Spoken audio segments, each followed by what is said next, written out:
嗨，大家好，我是凯。今天要分享的生酮饮食食谱是超级简单的生酮杏仁奶，只要1种材料就可以做哦。希望你们会喜欢。我的频道会分享生酮、低碳、无糖的健康食谱，有兴趣小伙伴记得订阅我的频道，并且开启小铃铛，才不会错过我每次的分享哦。那话不多说，我们开始吧。我想大家都猜到那一个食材就是杏仁了吧？这里是泡了1个晚上的带皮杏仁，还没泡过水的重量是80克。泡了1个晚上，杏仁会变大哦。用筛网过滤掉水，导入搅拌机。如果大家有大马力的破壁机会更好哦，可以搅打得更细腻。加入100克的食用水，加入半茶匙香草精增香。想要有一点甜味的，可以加1-2滴甜菊精华。开始搅打，这时候水会变成奶白色，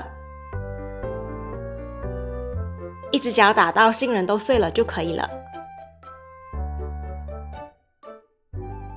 表面会有泡沫是正常的，取出来，用纱布过滤掉杏仁渣。这是妈妈做豆浆用的袋子，普通筛网孔洞太大，过滤出来的杏仁奶还是会不够顺滑的。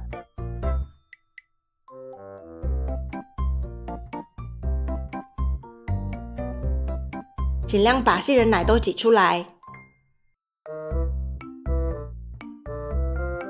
大家可以戴手套，或是事先把手洗干净哦。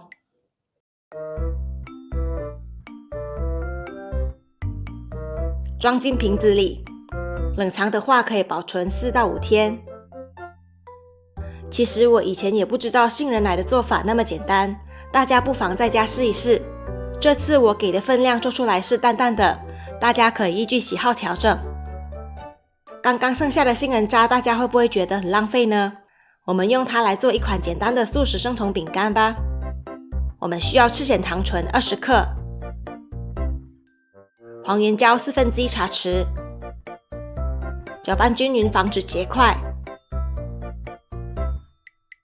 倒入刚刚的杏仁渣里，先大概搅拌均匀，再倒入10克的椰子油或橄榄油，再次混合均匀，会有一点干，但是按压还是可以成团的状态。接着可以铺在烤垫上，用擀面杖擀薄，擀得越薄越好。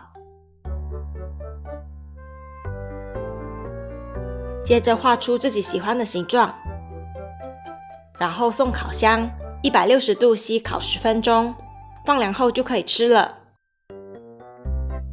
这个生酮饼干的成品我没拍到，成品是脆的，有淡淡杏仁和香草的味道，蛮好吃的。如果你喜欢这次的分享，记得为这影片点个赞。那我们过几天见咯，拜拜。